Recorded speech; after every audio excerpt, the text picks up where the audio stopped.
Female Portland cop cleared over killing of armed domestic violence suspect. Behind these steps right here, and the officers were right here. Christopher Ponte was here on the sidewalk at the corner of Southeast 148th Avenue and Clinton Street just after midnight early Sunday morning. Well, I was driving up here, up 148th, and we were cop watching. We call it cop watching, filming the police. And we just happened to be behind a cop when he turned his lights and sirens on. Portland police says officers responded to reports of a man and woman in a physical fight in that area. So they pulled up to right here, and they approached the man and the woman, and they went to like start detaining the guy or something. That's when Christopher pulled out his cell phone and started recording just feet away from the officers. Step back. The video shows two officers approach the man and try to take him into custody. The man struggles with officers before they fall to the ground and grapple with each other. A gunshot can be heard on the video, and it appears the man has a gun in his hand here. I seen the gun come up, it fired, the cop was like this, I don't know if he had his hand on it yet or not, but he got it away from him. In the video, it looks like the officer on top of the man managed to get the gun away from him. After the first initial gunshot, the other officer can be seen firing their weapon at the suspect. Back the gun or something, or maybe there wasn't even one in the chamber, and then she just boom, boom, boom, boom, boom, boom. Once the officer fires their weapon, 6 total shots are heard on the video. The man, who has not been identified, died at the scene. The woman then runs to his side. I just heard shots, and then I started hearing somebody screaming, so I ran out the door to see what was going on, and the cops were like really fast here. I mean, hundreds of cops, it seemed like. Kathy McCoog lives in apartments right next to where the shooting happened. She's lived here for 15 years. It's so scary now. It never has been like this. The PPB homicide unit is investigating the case. Investigators spent the morning collecting evidence and interviewing witnesses. Christopher says police now have a copy of his video. I'm used to filming the police, but this is my first actual catching officer-involved shooting. I've been filming for like 10 years, and this is the first time I caught that.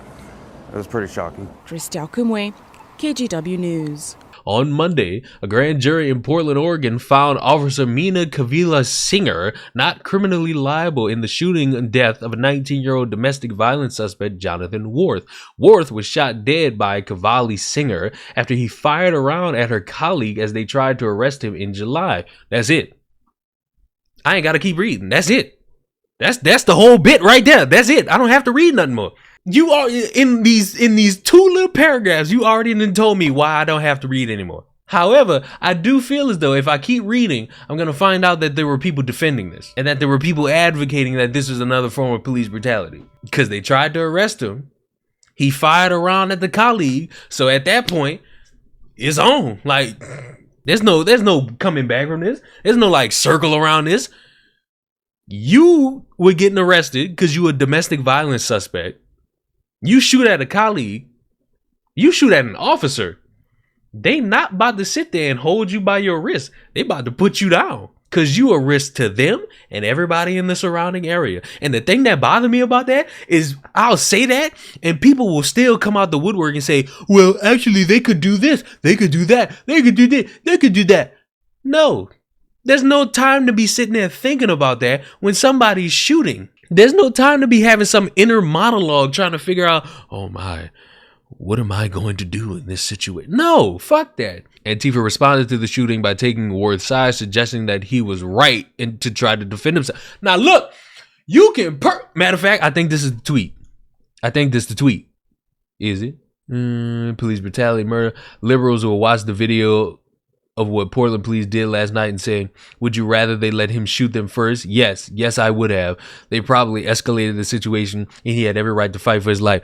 My guy, they were responding to a male and female fighting. They tried to arrest him. He shot at them. You are dumb. You don't know how the law works. You are a failure. You are piss poor. You are the reason why nothing will get solved. You have these idiots who will sit there and try their hardest to stretch an excuse out for people that don't deserve it. And guess what? Dude don't deserve it. I don't know how the fight started. I don't even care how the fight started. If the female fucking slapped him up, or if he just said, you know what? I feel like fighting somebody. He just picked a woman. They saw it happening. They came to arrest him. He shot. They shot back. What you want him to do? Just stand there and get shot at? Of course, dumbasses like this will say yes. Boosting this call for a vigil and to have members hold space tonight where PPB murdered an individual last night, show up and respect the space for those grief. I want to know if this was with the woman and they were in like a romantic relationship. And they just started scrapping. I wonder if all these people who held this vigil would be like, well, nah, we're still gonna hold it for him because he's a victim and police suck. Remember the chick who got mad at all them protesters who was protesting and showing support for a dude who was literally insane? Could have killed her and her kids? One day later, a broken window and burnt candles are all that remains from the scene of an officer-involved shooting as community leaders continue to have questions. New search warrants shed more light on what happened leading up to the deadly police shooting of 20-year-old Andrew Techley Sundberg. According to the documents, the officers responding to Sundberg's apartment building on 21st Avenue South after getting reports of shots fired, quote, started taking fire. That's when the officers asked for the Minneapolis SWAT team to also respond. 2 snipers set up on the roof of a building across the street, the report said. Then, quote, at some point during the standoff, the 2 snipers, identified as Aaron Pearson and Zachary Serafine, shot Andrew Sundberg. He literally lives a few blocks away from where our office is. And meantime, Jailani Hussein with the Council on American Islamic Relations says Sundberg may not be Muslim, but he was a neighbor. Today, Hussein has questions. We know that in this country, 54% of officer-involved shootings involve people who are expressing some form of mental illness. And it's extremely disappointing that we lose a life in this situation. That while we're learning more about Sundberg's life. A Facebook post says he was involved in a Minneapolis hockey program. A GoFundMe page says he was a brother, friend, uncle, son, and artist. Talented and energetic. You're my idols because you guys are celebrating his life. It was a terror. I'm sure it was a terror. This is not okay. You're alive. Okay. Shut up. You guys need to just let it go. Grief in silence. This is not okay. This is not a George Floyd situation. George Floyd was unarmed. He was unarmed. You're alive. Sorry. This is not okay. My kids have to deal with this and probably have a mental illness now because they almost lost their life. There's bullet holes in my kitchen because he sat in the fucking hallway watching my move. I wish it never happened either. I don't have a place to call home. I can't sleep that night. She's obviously going through a moment. This is not okay. This is what they want to show on the TV. She's obviously going through a moment. This is not okay. Just go home. Go home. Because none of you guys knocked on that man's door to check his health. Shut up. He come to my house. Shut up. You're fucking No, alive. you guys did not come. Where do you He did not. You guys did not come and visit that man. This is not the time or the place. It wasn't.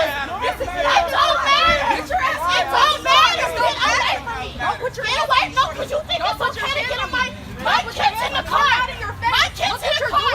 My black kid is in the car. He killed me. He tried to kill me in front of my kids.